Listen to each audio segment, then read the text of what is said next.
Welcome back to page 121. Today we're going to take a look at one of my favorite all-time comic books / magazines, Doc Savage, The Man of Bronze.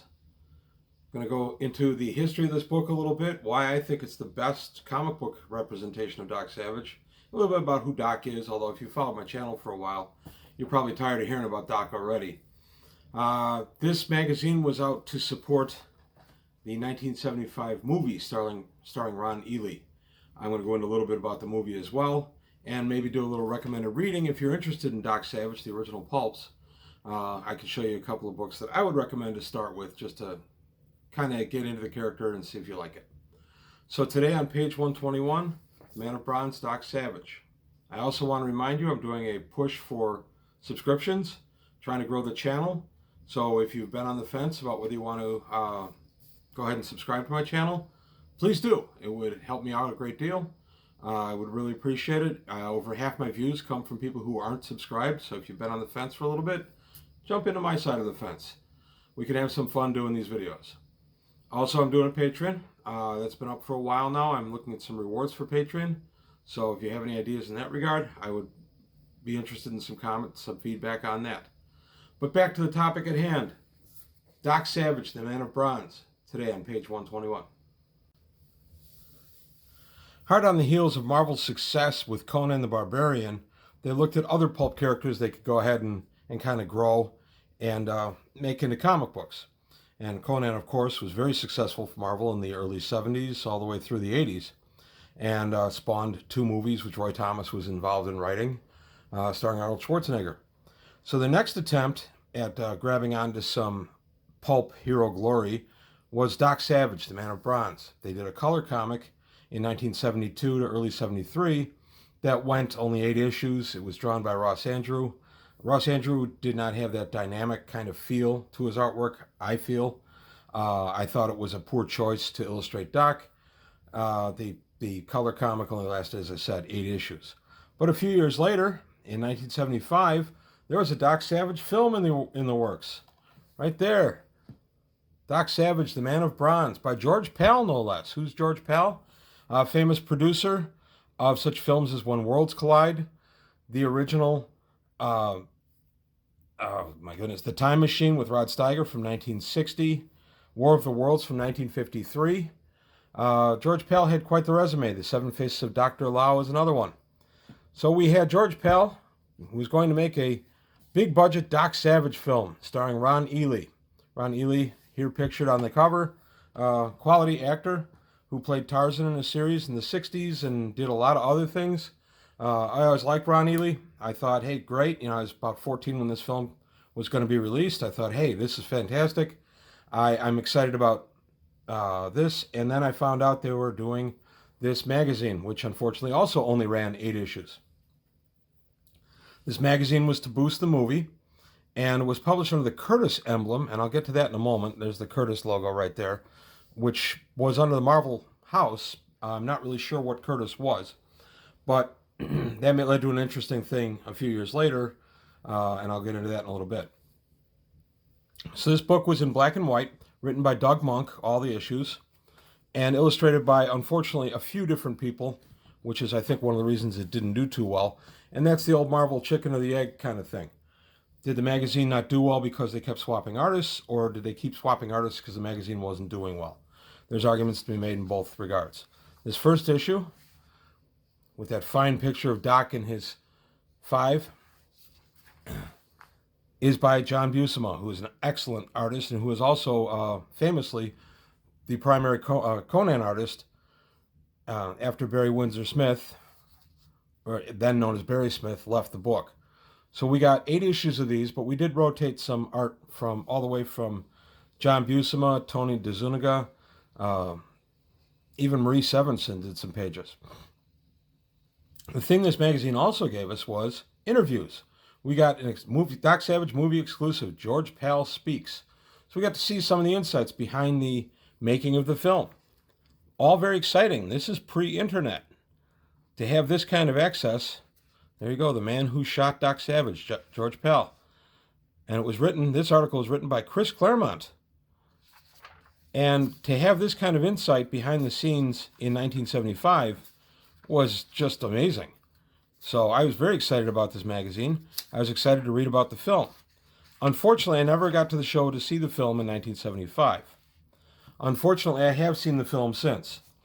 And yeah, well, there's lots of stories about Doc Savage, the Doc Savage, the Man of Bronze movie, that are around the internet these days. We just knew it was bad in the 70s, with poor special effects, no real soundtrack, lots of other problems.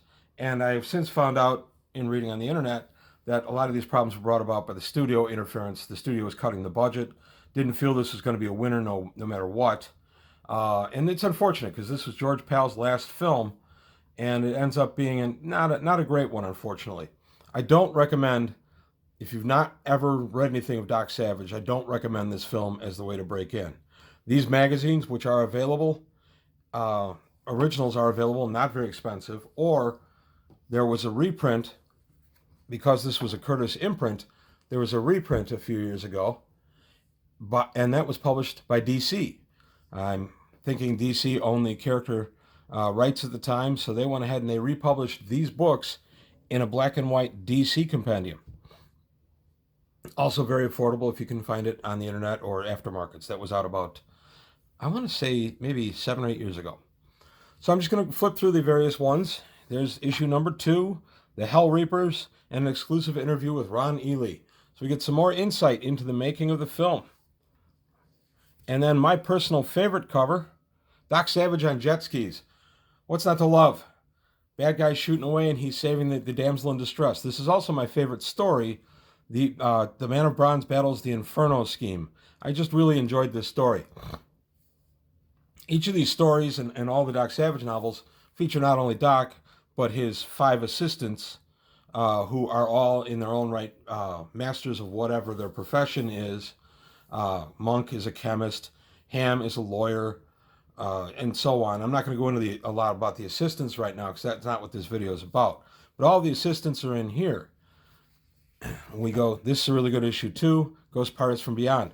Doug Monk has said in interviews that he had never really read Doc Savage prior to taking this on, but in my opinion, he did a great job. He really captured the flavor of the novels. The idea behind the novels is they're globe hopping. Doc's all over in all the mysterious corners of the world, beneath the surface of the earth, all kinds of stuff. And very much the Johnny Quest TV series was taken in a lot of ways from Doc Savage.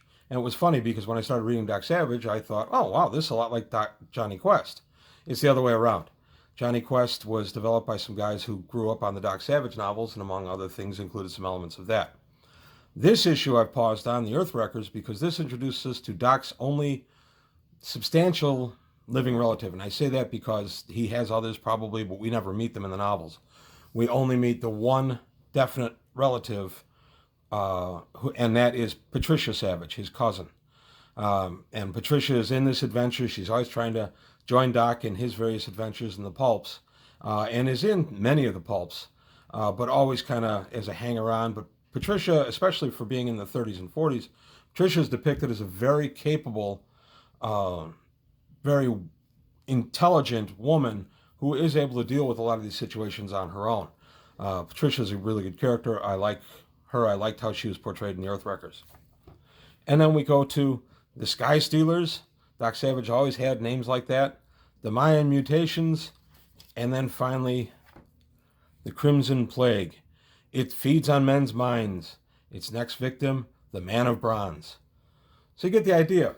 These were very well done, in my opinion. Had much of the flavor of the original pulps. And I really haven't encountered any others that I can say, any other Doc Savage comic book appearances that I can say that about. DC tried Doc Savage in the early mid 2000s, and I don't think they captured it. They tried him in the late 80s and early 90s as well, and Denny O'Neil wrote those, and it really did not capture the Doc Savage flavor for me. So those are not amongst my favorites. These are. I think these are the best Doc Savage comic book appearances ever made. So I do recommend you get these, either the imprint or they're under the Curtis imprint. You can get the reprint under DC, which was out just a few years ago. Or as I said, these individual magazines are available on things like eBay, and they're not terribly expensive. The other thing, okay, I've been telling you about Doc Savage forever. How come I like it so much? Well, I'm going to go ahead and I'm going to show you the first Doc that I read. I was just into comic books. I'd only been into comic books a couple of months, and I thought, well, it'd be neat if I had a book to read that read like a comic book. And I saw this guy crouched down, firing a machine gun into a cloud of bats, and the title of The Lost Oasis. I took it out of the library, went home and read it, and have been hooked since. Lost Oasis also directly leads into another excellent Doc Savage adventure, The Sargasso Ogre. Each of these books is only about 130 pages, so they're quick reads. They're by no means challenging, but they are well written. So we've got The Lost Oasis and Sargasso Ogre. These would be my recommendations. These were written primarily by a writer named Lester Dent, and as I said, we have an interview with his widow in one of the issues of Doc Savage because unfortunately Lester Dent passed away in 1959. So we get a look at his life in the interview, and we get to see that this guy was he was a really good writer. I have genuine admiration for Lester Dent's actual prose. He put together a nice book.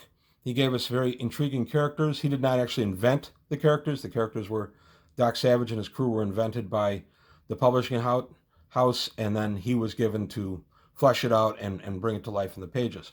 But Lester Dent was also a prolific writer of other novels and articles and short stories throughout his career. And the man was a good writer. Some of the Doc Savages were ghost written. They were all written under the Kenneth Robeson house name, but Lester Dent was the moving primary force behind them and had a lot of editorial approval and such. There was also a Doc Savage radio show. There was a proposed Doc Savage movie in the 60s that was going to be starring Chuck Connors. That never came to be. So Doc's been around a long time. There were rumors a few years ago that The Rock was going to be starring in a Doc Savage film, but from everything I've been able to find, that's not really going to happen. So there you have it, a look at my favorite Doc Savage magazine, comic book. Sorry about that. I feel that this was the best done of all the Doc Savage appearances, and Doc's been in many, many comic books. But I feel these are the best done.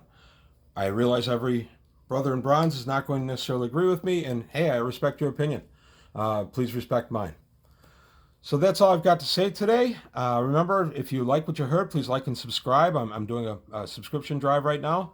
I also have a Patreon going right now, so if you could help out there to help the channel grow, that would be fantastic.